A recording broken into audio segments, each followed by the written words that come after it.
Metode magnetik merupakan salah satu metode geofisika untuk mempelajari struktur bawah permukaan dengan menganalisis variasi medan magnet bumi.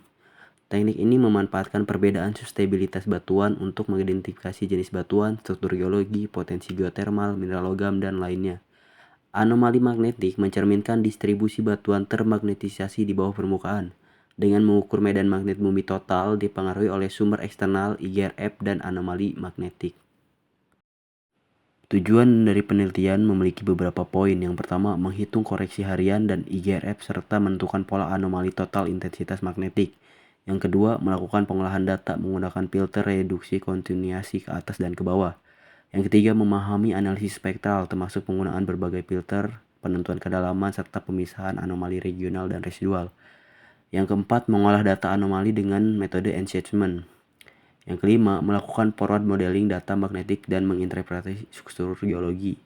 Yang keenam, melakukan pengukuran lapangan dan menginterpretasi hasil pengolahan berdasarkan intuisi geologi daerah penelitian. Di sini saya akan menjelaskan bab kedua, yaitu metodologi. Berdasarkan diagram alir, tahap pertama dalam melakukan akuisisi metode magnetik 2024 ini yaitu tahap perencanaan, di mana tahap perencanaan ini adalah untuk memastikan pengambilan data sesuai dengan kebutuhan proyek, serta menentukan batas wilayah survei berdasarkan kebutuhan, dan juga untuk menentukan jarak antar jalur dan orientasi jalur berdasarkan resolusi yang diinginkan. Bertahap kedua yaitu pengukuran lapangan. Di tahap ini, persiapan peralatan magnetometer dengan memilih jenis magnetometer sesuai dengan kebutuhan survei. Setelah itu mencatat koordinat akuisisi.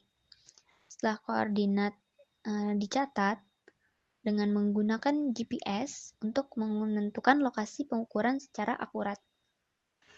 Setelah data hasil akuisisi didapatkan, maka melakukan perhitungan TVH dengan TMI dan IGRF, kemudian membuat peta TMI dan juga elevasi. Untuk menyederhanakan interpretasi, dilakukan reduksi ke kutub yang memusatkan anomali magnetik langsung di atas sumbernya dengan menghilangkan efek asimetri medan magnet bumi. Selanjutnya, kontinuasi ke atas digunakan untuk menghaluskan data dengan menonjolkan pengaruh sumber dalam, sementara kontinuasi ke bawah digunakan untuk menonjolkan pengaruh sumber dangkal, meskipun proses ini sensitif terhadap noise. Hasil dari proses ini adalah peta RTP. Selanjutnya dilakukan filtering dan juga analisis spektral, yang dimana analisis spektral dilakukan menggunakan transformasi Fourier untuk memisahkan komponen frekuensi data, menentukan kedalaman sumber anomali, serta memisahkan komponen regional dan residual. Pemisahan anomali regional dan residual membantu memfokuskan analisis pada anomali lokal yang terkait dengan potensi eksplorasi. Selain itu juga, berbagai metode anomali enhancement digunakan untuk meningkatkan resolusi data dan menonjolkan struktur geologi seperti sesar atau tubuh intrusi. Tahapan berikutnya yaitu slicing yang dilakukan pada peta residual Gaussian untuk memodelkan geometri dan sifat fisik sumber anomali secara dua dimensi, sehingga membantu interpretasi geologi bawah permukaan secara lebih akurat. Peta Total Magnetic Intensity atau TMI mempresentasikan distribusi anomali medan magnet di area pengukuran, diperoleh dari data yang dikoreksi dengan koreksi harian atau TVH dan IGRF. Peta ini memvisualisasikan variasi medan magnet yang mencerminkan perbedaan sifat kemagnetan batuan bawah permukaan. Warna merah pada peta TMI menunjukkan anomali positif dengan suseptibilitas magnetik tinggi, biasanya dari batuan bermineral magnetik seperti magnetit. Sebaliknya, warna biru menunjukkan anomali negatif dari batuan dengan suseptibilitas rendah atau non-magnetik. Pada peta elevasi, menggambarkan variasi topografi area pengukuran untuk menghubungkan perubahan medan magnet dengan kondisi permukaan. Ketinggian setiap titik berperan penting karena mempengaruhi intensitas medan magnet yang diukur.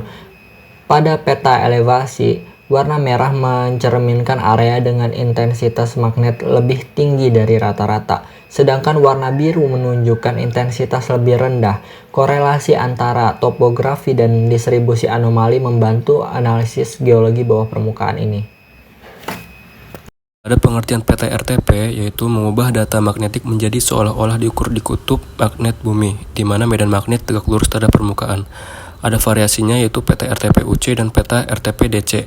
Peta RTP-UC yaitu peta RTP yang telah diolah lebih lanjut dengan teknik upward continuation. Lalu pada peta RTP-DC yaitu merupakan peta RTP yang diproyeksikan ke kedalaman yang lebih dalam menggunakan teknik downward continuation. Pada intinya, peta RTP yaitu transformasi dasar untuk koreksi ke kutub. PT RTP-UC fokus pada anomali skala regional dengan gangguan lokal tereduksi. Lalu pada PT RTP-DC yaitu fokus pada detail anomali dekat sumber, lebih sensitif terhadap noise. Pada peta regional dan residual adalah hasil pemrosesan data geofisika untuk memisahkan komponen berdasarkan skala frekuensi. Peta regional mencerminkan anomali dengan panjang gelombang lebih panjang, yang biasanya menunjukkan struktur geologi besar atau dalam. Sedangkan peta residual menggambarkan anomali dengan panjang gelombang pendek yang berhubungan dengan struktur geologi dangkal atau kecil.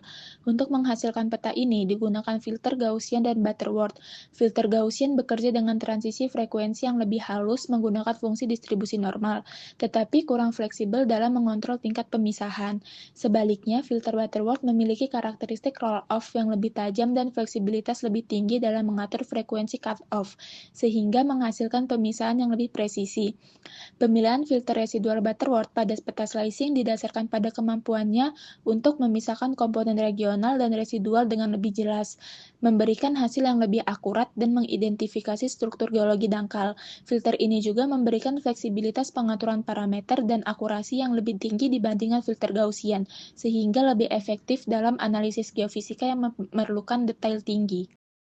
Peta SVD, peta TDX, peta TDR, dan peta theta dalam metode magnetik digunakan untuk memperjelas distribusi anomali medan magnet serta mengidentifikasi struktur geologi bawah permukaan.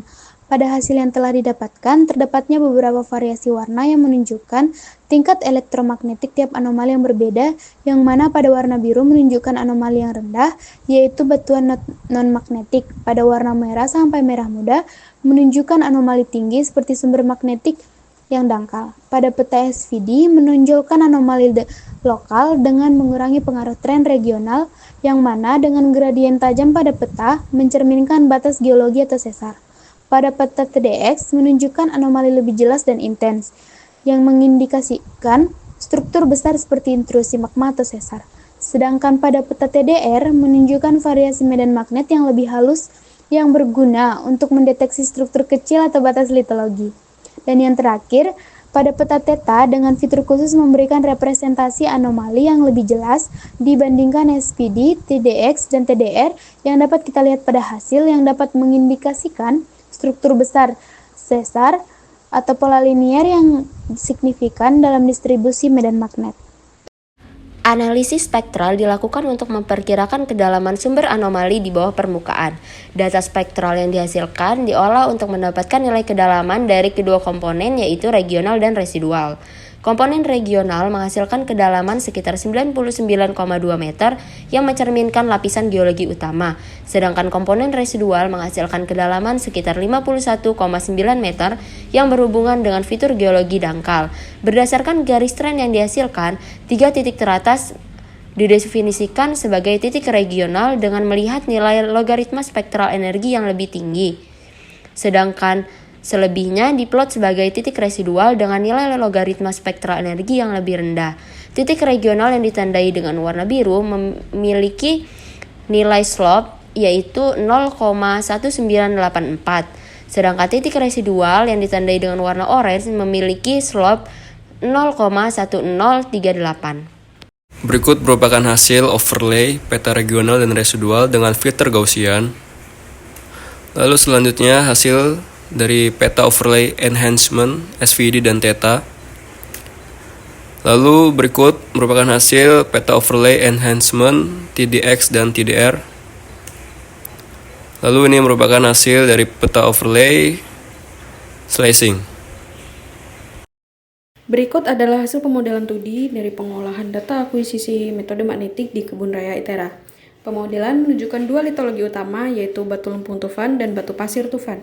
Batu lempung tufan dengan suseptibilitas magnetik sebesar 0,001 berupa material halus yang terbentuk di lingkungan pengendapan tenang seperti cekungan vulkanik. Sedangkan batu pasir tufan dengan suseptibilitas sebesar 0,005 merupakan material berbutir kasar hingga halus hasil sedimentasi piroklastik. Pemodelan ini dibuat melalui pendekatan berbasis geologi dengan menggunakan data kalkulasi dan observasi, di mana nilai error yang diperoleh adalah 3,531. Nilai error ini menggambarkan tingkat kecocokan antara medan magnet pengamatan, medan magnet IGRF, dan medan magnet harian. Adapun kesimpulan praktikum akuisisi metode magnetik menunjukkan bahwa TMI yang telah dihitung dari koreksi harian dan juga IGRF dengan peta elevasi menunjukkan anomali tinggi yang berwarna merah dan anomali rendah yang berwarna biru. Reduksi kutub yang memusatkan anomali, sementara kontinuasi dan analisis spektral kita memisahkan komponen antara regional, residual, dan juga noise. Filter yang kita gunakan meliputi TDR, TDX, SVD, dan juga theta akan meningkatkan resolusi anomali. Dan pada pemodelan dua dimensi yang kita lakukan, kita dapat mengidentifikasi bahwa struktur bawah permukaan di Kebun Raya ITERA kita dapatkan bahwa mengandung formasi lampung, yaitu batuan lempung tufan dan batuan pasir tufan dengan error sebesar 3,531%. Dan ini kita cocokkan dengan data intuasi geologi sesuai dengan lapangan.